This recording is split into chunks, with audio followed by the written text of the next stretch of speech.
Okay, everyone, I think we're ready to go. Yes. Okay, Madam Clerk. State of Wisconsin versus Javier Smith, 25 CF 4509, appearances. Dan Flaherty for the state, appearing on behalf of ADA Vance Curzan. Good morning, Judge. Attorneys Anthony Cotton and Christopher Donovan with Javier Smith. He's here in person in custody. All right, good morning, everyone. We're all in court today for a plea hearing. I understand the parties reached an agreement.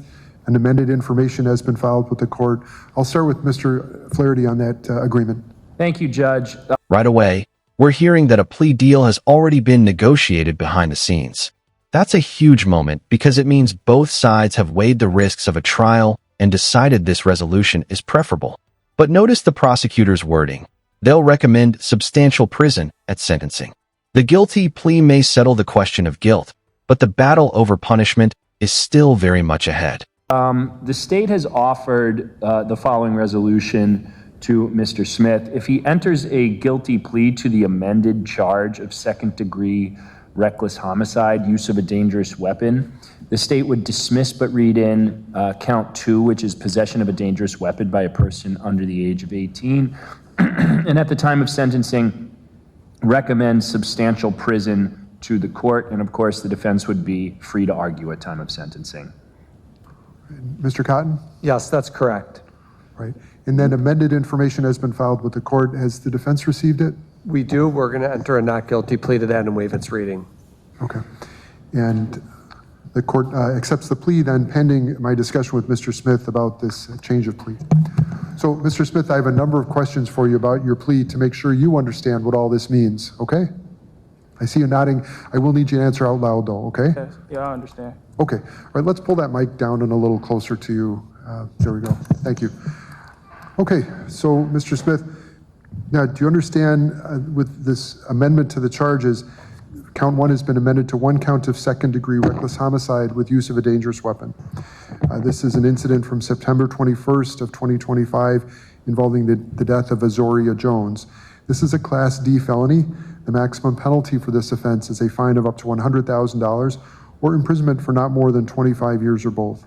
And sir, do you understand if the court accepts your plea today, that's the maximum sentence the court could order in this case? Yeah, I understand. Okay. Now, if the case were to go to trial, the state would have the burden of proof. They would have to prove certain facts or elements. First, they would have to prove that you caused the death of Aoria Jones, and this would be on September 21st, 2025. Second, they would have to prove that you caused her death by criminally reckless conduct, meaning that your conduct created a risk of death or great bodily harm to another person. This section is one of the most important legal moments in the hearing. The judge is carefully laying out every element the prosecution would have had to prove at trial. Why does that matter? Because a guilty plea isn't supposed to be a shortcut. It must be entered with a full understanding of exactly what the state would have needed to prove beyond a reasonable doubt. Do you think hearing those elements out loud makes defendants fully appreciate what they're giving up? And that the risk of death or great bodily harm was unreasonable and substantial, and that you were aware that your conduct created the unreasonable and substantial risk of death or great bodily harm. And the state would also have to prove that you used a dangerous weapon. Here, that would be a gun. And do you understand that those are the facts the state would have to prove if the case went to trial? I understand. Okay. Right. Now, do you understand also that the court, that means me as the judge, the court is not a party to the plea agreement. So when we get to the sentencing date, the attorneys will each make recommendations, but the court does not have to follow the attorney's recommendations. And you understand that? I understand. Okay. Now, I also have to advise you that if you are not a citizen of the United States of America, a plea of guilty to this offense could result in deportation, the exclusion from admission to this country, or the denial of naturalization under federal law. And you understand that, sir? I understand. Okay. Also, if you are convicted of this offense, because it is a felony, you will not be allowed to possess any gun or other firearm in the future.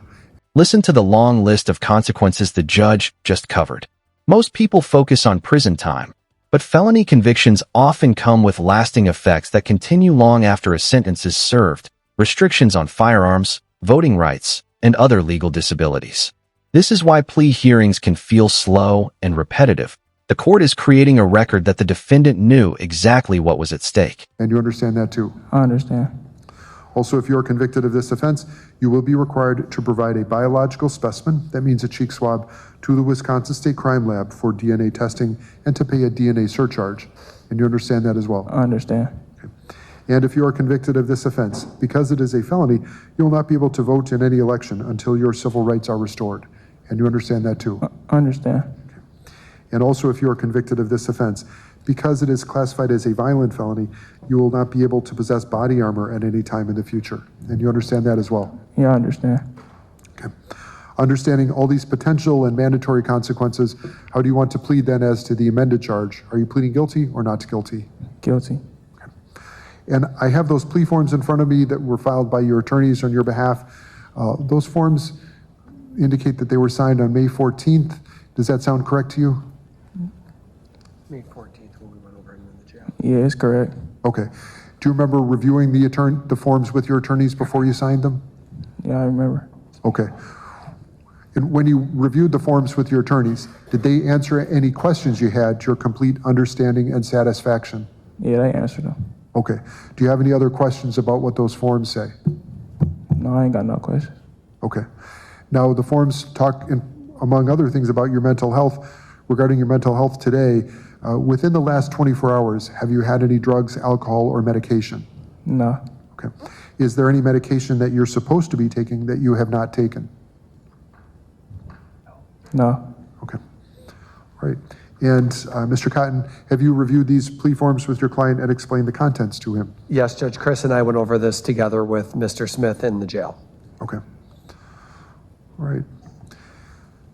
And Mr. Smith, these forms talk about your rights in the case. Do you understand you're giving up those rights by entering this plea? Yeah, I understand. Yeah, I understand. Okay. So the forms talk about a number of your rights, including the right to bring motions and also your right to assert a defense to this charge. You understand you're giving up those rights by entering this plea? Yeah, I understand. Okay. The forms also talk about your right to a jury trial. That is the right to have a jury of 12 people hear all the evidence in the case and decide whether you are guilty or not guilty of this charge. Do you understand you're giving up your right to that jury trial by entering this plea? Yeah, I understand. Okay. At a jury trial, the state would have the burden of proof. That means the state would have to prove each of those elements that I described earlier, showing beyond a reasonable doubt to the satisfaction of all 12 jurors that you committed this crime. A detail that stands out here is the defense emphasizing Smith's age. He's only 17 years old, just barely old enough to be facing this process as an adult defendant. That doesn't erase responsibility, but it's almost certainly something the defense will bring up again at sentencing when arguing for leniency. The question now becomes, how much weight should youth carry in a case involving a death? Do you understand you're giving up your right to make the state prove that case at trial? Yeah, I understand. Now, also at trial, you would have the right to testify and the right to remain silent. Also the rights to call witnesses to court and to cross-examine the state's witnesses. Do you understand you're giving up those rights as well by entering this plea? Yeah, I understand. Okay. Except for the plea agreement we've been talking about, has anyone made any promises to you or offered you anything to try to get you to plead guilty? No. Has anyone threatened you or tried to force you to plead guilty? No. Right. Mr. Cotton, are you satisfied this plea is being made freely and voluntarily? Yes. Okay. And have you gone over all the discovery materials with your client? Yes, Judge, that includes the police reports, video, and a lot of other materials. I just would note, as you probably have observed, that Mr. Smith is, I think, still 17, right? You're still 17. Still 17. He was only a few weeks after his 17th birthday when he was charged. So he's very young, very close to being a juvenile defendant. So I think we've taken extra care here to really go through the materials, both Chris and I, to make sure he understands everything. Thank you.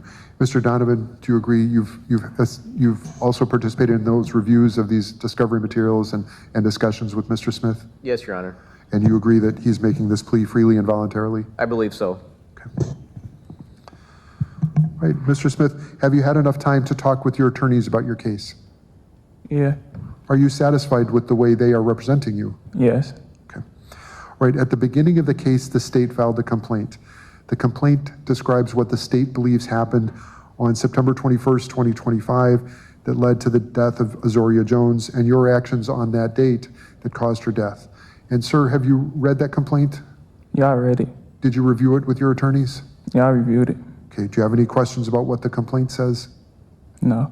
Okay, so the complaint explains why the state believes that you committed this offense. Is what the state says in the complaint substantially true and correct? And there it is, the pivotal legal moment. Once the judge accepts the plea and enters a judgment of conviction, the case fundamentally changes. The focus is no longer on whether the defendant committed the crime. From this point forward, everything shifts to sentencing.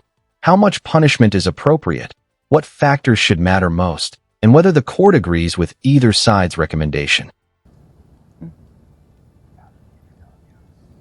Yes. Right, and Mr. Cotton, are you satisfied there's a factual basis for this plea? There is a factual basis. Mr. Smith ultimately acknowledged to the police what happened. Okay. Mr. Donovan, are you also so satisfied? I am. All right, Mr. Smith, do you have any questions before we continue? No. Has anyone told you anything that is different from what I've told you in court today? No. Right, Mr. Cotton, are you aware of any reason in law why the court should not accept this plea? No. The judge's final comment is subtle but important. Taking responsibility through a guilty plea can be viewed as a mitigating factor at sentencing, though it doesn't guarantee a lighter outcome. Now all eyes turn to the July sentencing hearing, where the court will weigh the seriousness of the offense, the defendant's age, the circumstances of the case, and the impact on the victim's family. What do you think the sentence should be based on what we've heard today? And Mr. Donovan, same question. No, Your Honor. All right, Mr. Flaherty, does the state consent to the jury waiver? It does. Based on our discussion, the court approves Mr. Smith's waiver of his right to a jury trial. May the court use the facts as stated in this complaint and the facts admitted by Mr. Smith in court today to stand as the factual basis. Mr. Flaherty Yes. and Mr. Cotton. Yes, Your Honor. Mr. Donovan. Yes. On that basis, the court finds that Mr. Smith is entering his plea freely, voluntarily, intelligently, and with full understanding of the nature of the charge as amended, the maximum possible penalties, and all the rights being given up by pleading guilty as to count 1 as amended. The court further finds that there is a factual basis for the acceptance of this plea, and the court accepts the plea. Mr. Smith, based upon your plea of guilty to this charge and the factual basis for that plea, the court now finds you to be guilty of this offense in the manner and form as charged in count 1 of the amended information filed today. And I judge you convicted on this date, June 4th, 2026, and I order a judgment of conviction entered in the record. As agreed by the parties, then, the court does dismiss and read in count 2 for sentencing. Is either party asking for a pre-sentence investigation? No. No. Mr. No. Flaherty? No? Okay. All right. And do we have a sentencing date, Madam Clerk? No? Okay. Let's find a date off the record. We do have a date, Judge. Oh, we do? Yes, we pre-selected with Mr. Vance Curzan. Okay. The 23rd at 3 o'clock. Okay. Of July, I'm sorry. Understood. Okay. Back on the record, Madam Clerk, with that date. Oh, sorry. Sentencing hearing is July 23rd, 3 p.m. in person, room 506, the Safety Building. Okay. The court does order remand for sentencing. Was there anything else today, Mr. Flaherty, No, thank you. Mr. Cotton, No. and Mr. Donovan? No, thank you, Judge. All right. So, Mr. Smith, you took responsibility today. That's a big step. It's a consideration the court will take into account when we talk at sentencing, okay? All right. Thanks all. Okay. Court's adjourned. Thank you. We'll talk to you, all right? Y'all wanna come see me tomorrow? I'm not gonna see you tomorrow, no, but I'll,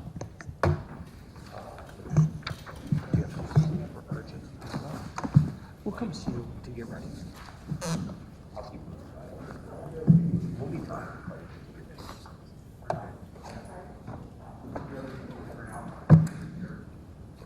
All right, I see the press is here, so I'm gonna go talk to them, and, Oh, you do that, yeah. we'll be talking to you. That's fine, Joe. Not as well as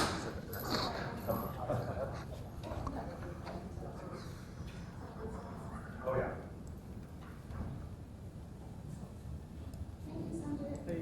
Hey, Sanjit. Hey, Judge. Good, how are you? That's okay.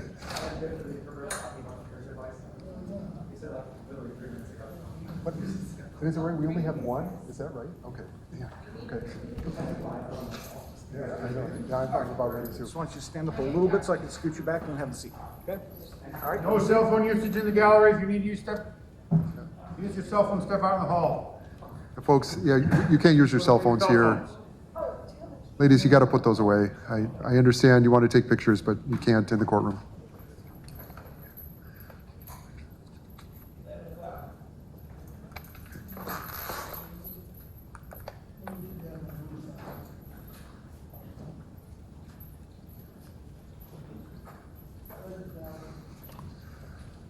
Thanks, ladies. We'll see you.